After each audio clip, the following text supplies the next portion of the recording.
आज मैं दिखाता हूँ कि कैसे बनी दुनिया की सबसे बड़ी चीन की दीवार और कुछ रहस्य की दीवारों में क्यों मिलती हैं लोगों की हड्डियाँ। और काले सच को जानने के लिए वीडियो को अंत तक देखें और चैनल को सब्सक्राइब करें।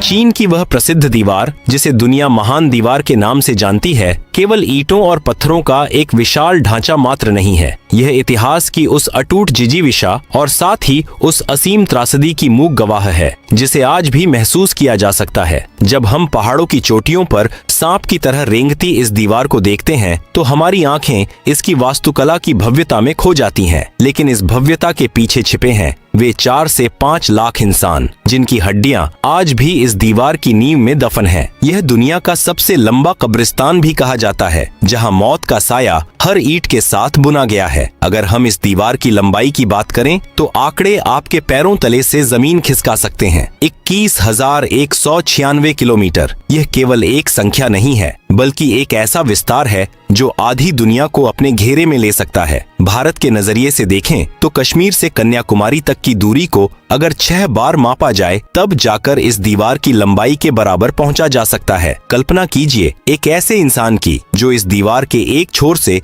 दूसरे छोर तक पैदल जाने का साहस करता है। यदि वह प्रतिदिन 40 किलोमीटर का सफर तय करे तो उसे इस पूरी दीवार को पार करने में पूरे 18 महीने यानी 1.5 साल का समय लगेगा। यही कारण है कि सदियों के इतिहास में अब तक केवल 3 लोग ही इस पूरी दूरी को नापने में सफल हो पाए हैं। इस महान दीवार का निर्माण किसी एक राजा या एक सदी की उपज नहीं था। इसकी शुरुआत 223 ईसा पूर्व में चीन के पहले सम्राट चिन शी हुआंग के शासनकाल में हुई थी। सम्राट का सपना था कि एक ऐसी अभेद्य बाधा खड़ी की जाए जिसे पार करना किसी भी बाहरी दुश्मन के लिए असंभव हो। लेकिन इस सपने को सच करने की कीमत चीन की आम जनता को चुकानी पड़ी। दीवार बनाने के लिए लगभग 20 लाख मजदूरों को काम पर लगाया गया था। इनमें केवल कुशल कारीगर ही नहीं थे बल्कि किसान, आम नागरिक, सैनिक और जेलों में बंद अपराधी भी शामिल थे। इन मजदूरों के लिए यह काम किसी सजा से कम नहीं था। उन्हें कड़ाके की ठंड, झुलसाती गर्मी और उबड़-खाबड़ पहाड़ों के बीच काम करना पड़ता था। सम्राट के आदेश इतने सख्त थे कि काम में जरा सी भी देरी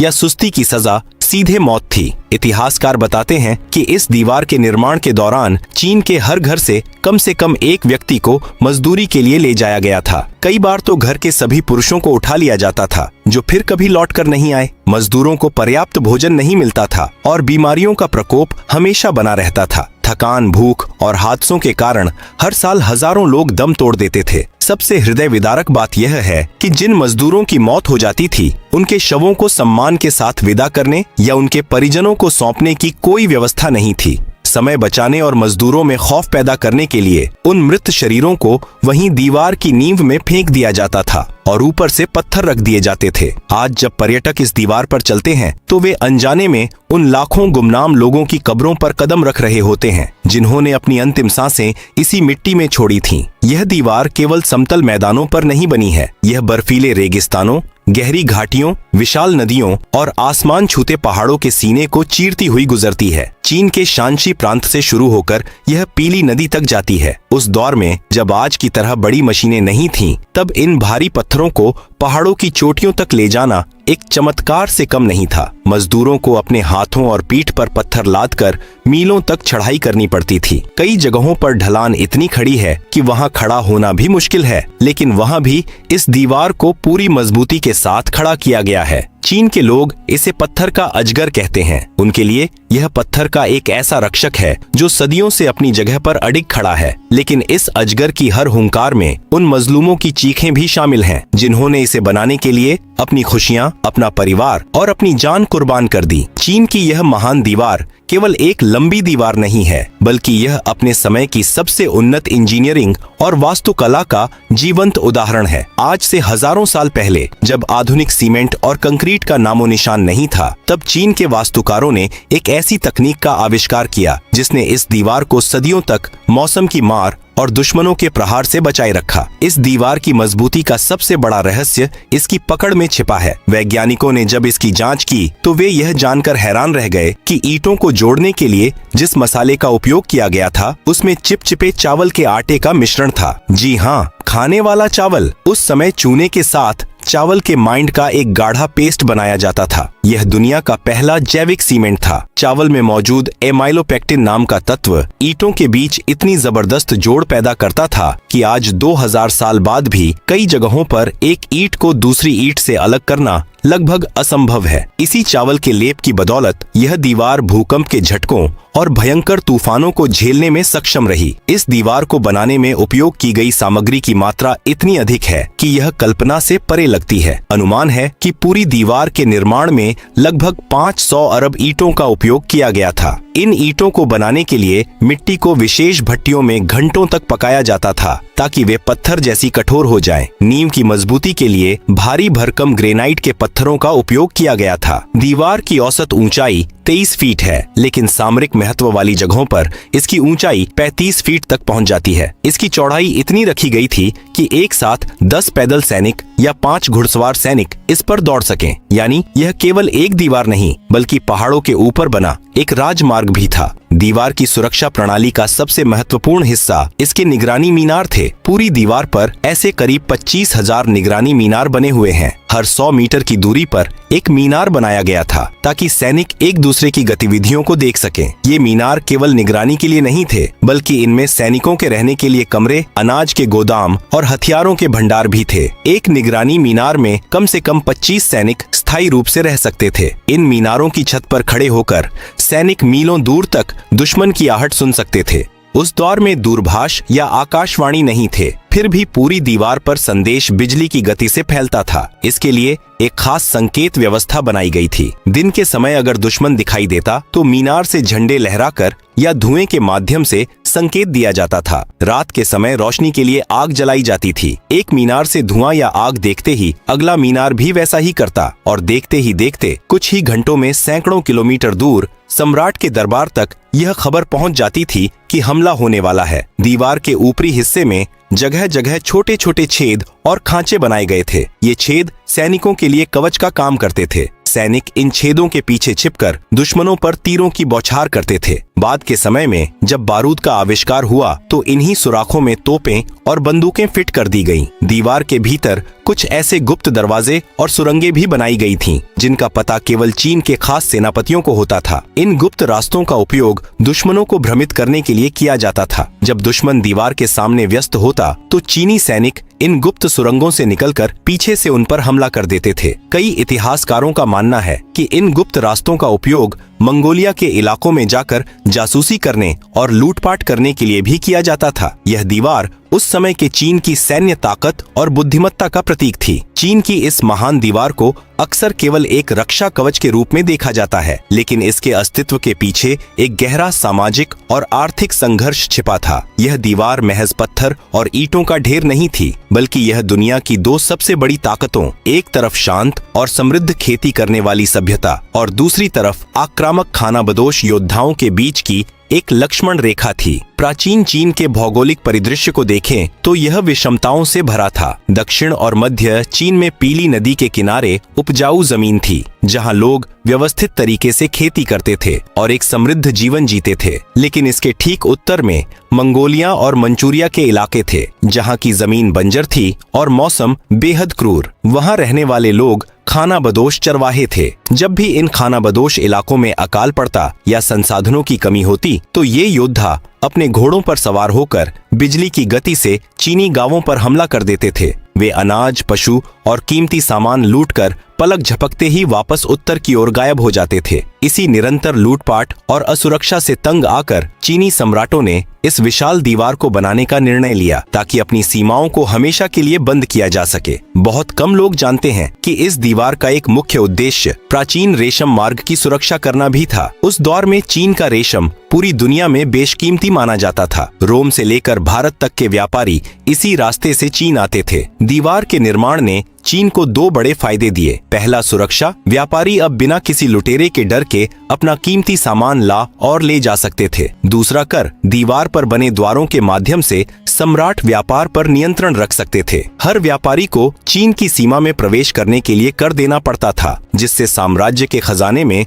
भारी वृद्धि हुई। इस प्रकार यह दीवार एक व्यापारिक चौकी के रूप में भी काम करती थी। महान दीवार को अभेद्य माना जाता था, लेकिन इतिहास ने साबित किया कि दुनिया की कोई भी दीवार एक महान सेना नायक के संकल्प को नहीं रोक सकती। 13वीं शताब्दी में मंगोलिया के पहाड़ों से एक आंधी उठी, जिसका नाम था चंगेज खान। चंगेज खान और उसकी मंगोल सेना ने दीवार को सीधे तोड़ने के बजाय उसकी कमजोर कड़ियों को ढूंढा। उन्होंने दीवार के उन हिस्सों को निशाना बनाया जहां सुरक्षा कम थी या जहां सैनिकों को रिश्वत देकर मिलाया जा सकता था। मंगोल योद्धाओं ने दीवार को पार कर लिया और पूरे चीन में तबाही मचा दी। यह इतिहास का वह दौर था जब चीन की इस महान रक्षा प्रणाली पर सवाल उठने लगे थे। मंगोलों के शासन के बाद जब मिंग राजवंश सत्ता में आया तो उन्होंने इस हार से सबक लिया। आज हम दीवार का जो सबसे मजबूत और भव्य हिस्सा देखते हैं वह मिंग राजवंश की ही देन है। उन्होंने पुरानी मिट्टी की दीवारों को हटाकर उनकी जगह ईंटों और पत्थरों का उपयोग किया। उन्होंने निगरानी मीनारों की संख्या बढ़ाई और सुरक्षा को और कड़ा किया। लेकिन इतिहास खुद को दोहराने के लिए जाना जाता है। दीवार के इतिहास का सबसे नाटकीय मोड़ साल 1644 में आया। उस समय उत्तर से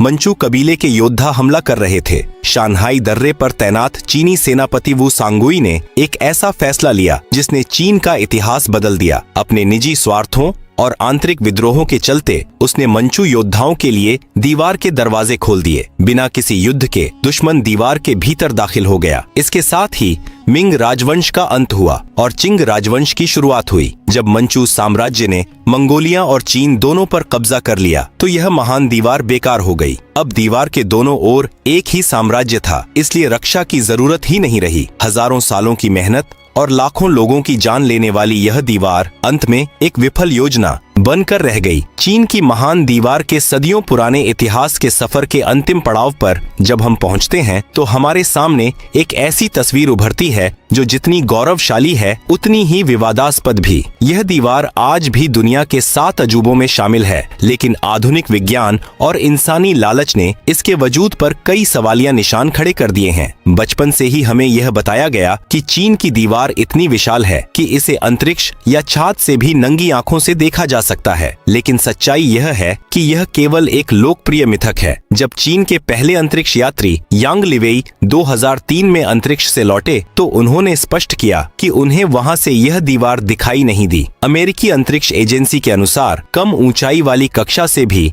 इस दीवार को पहचानना बेहद मुश्किल है, क्योंकि इसका रंग आसपास की पहाड़ियों और मिट्टी से मिलता जुलता है। चाँद से इसे देखना तो वैसा ही है जैसे 3 किलोमीटर दूर से एक पतले बाल को देखने की कोशिश करना। अगर अगली बार कोई आपसे कहे कि यह दीवार अंतरिक्ष से दिखती है तो आप उसे यह वैज्ञानिक सच बता सकते हैं। हजारों साल तक दुश्मनों से मुकाबला करने वाली यह दीवार 20वीं सदी में अपनों के ही लालच का शिकार हो गई। 1960 और 70 के दशक में जब चीन में सांस्कृतिक क्रांति का दौर था, तब सरकार ने इस दीवार को पुरानी सामंतशाही का प्रतीक मानकर नजरअंदाज कर दिया। नतीजा यह हुआ कि आसपास के गांव वालों ने अपने घर, बाड़े और सड़कें बनाने के लिए इस ऐतिहासिक दीवार से ईंटें निकालनी शुरू कर दी। आज भी इस दीवार का लगभग 30% हिस्सा पूरी तरह से गायब हो चुका है या खंडहर में तब्दील हो गया है। कई जगहों पर तो केवल मिट्टी के ढेर बचे हैं, जिन्हें देखकर यह यकीन करना मुश्किल होता है कि वहां कभी दुनिया की सबसे ऊंची बाधा खड़ी थी। हैरानी की बात यह है कि आज भी इस दीवार की प्राचीन ईंटों की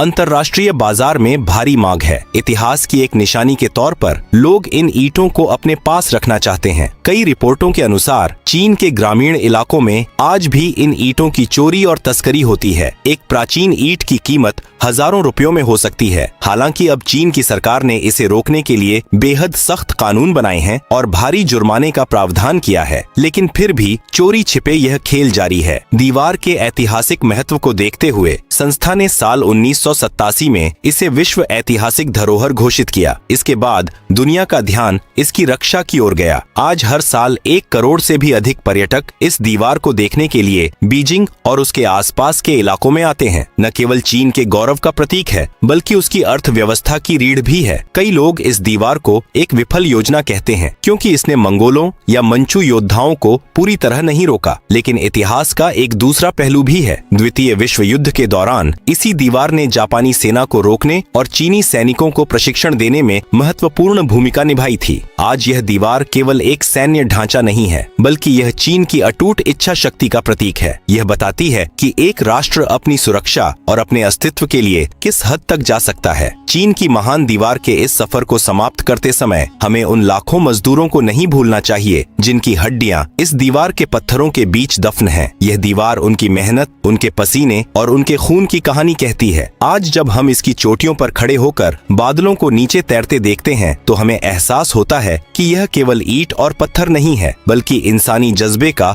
वह अमर स्मारक है जिसे वक्त भी नहीं मिटा सका। प्रकृति इसे मिट्टी में मिलाना चाहती है, लोग इसे तोड़ना चाहते हैं, लेकिन यह पत्थर का अजगर आज भी सीना ताने खड़ा है, यह बताने के लिए कि इतिहास कभी मरता नहीं, वह बस पत्थरों में बदल जाता है। वक्त के थपेड़ों ने इस दीवार के कई हिस्सों को धूल में मिला दिया है, लेकिन इसकी रूह आज भी उन जंगलों में भटकती है जहाँ सैलानी नहीं पहुँचते। लोक कथाओं में एक विलाप आज भी सुनाई देता है, मेंग जियांगनू का विलाप। कहा जाता है कि उसके पति की मौत दीवार बनाते समय हुई थी और उसके आंसुओं ने दीवार के एक हिस्से को गिरा दिया था। यह कहानी दर्शाती है कि इस पत्थर के नीचे कितनी पीड़ा दबी है। आज के दौर में जहां एक तरफ चकाचौंध वाले पर्यटन स्थल हैं, वहीं दूसरी तरफ जंगली दीवार है जो झाड़ियों और पेड़ों से ढकी हुई है। यहाँ सन्नाटा इतिहास की बातें करता है। सूरज की पहली किरण जब इन बुर्जों को छूती है तो ऐसा लगता है जैसे कोई सोया हुआ दैत्य अगड़ाई ले रहा हो। यह केवल ईंटों का ढेर नहीं बल्कि मानव सभ्यता की जिद की दास्तान है। यह हमें याद दिलाती है कि बड़ी से बड़ी बाधाएं भी इंसान के हौसले के सामने घुटने टेक देती हैं। इसकी हर मोड़ पर एक नई कहानी छिपी है जो हवाओं के साथ मिलकर सैलानियों के कानों में फुसफुसाती है। चाहे मौसम की मार हो या इंसानी छेड़छाड़, यह अजगर अपनी जगह से हटने को तैयार नहीं है। यह चीन के गौरवशाली अतीत का वह चेहरा है जो आज भी भविष्य की ओर देख रहा है। यह पत्थर का ढांचा हमें सिखाता है कि महानता केवल बनाने में नहीं बल्कि उसे बचाने में भी होती है। सदियां बीत जाएंगी, नई सभ्यताएं जन्म लेंगी, लेकिन यह दीवार हमेशा अमर रहेगी। मानव इतिहास के पन्नों पर यह एक ऐसी अमिट स्याही है जिसे वक्त की बारिश भी नहीं धो सकती। इसकी विशालता में छिपी शांति और इसके पत्थरों में दबा शोर दोनों ही हमें एक नई सोच की ओर ले जाते हैं। यह केवल दो देशों की सीमा नहीं बल्कि दो कालों का संगम है। इसकी हर ईंट में एक धड़कन महसूस की जा सकती है जो हमें उन गुमनाम नायकों की याद दिलाती है जिन्होंने अपनी जवानी इस काम में झोंक दी।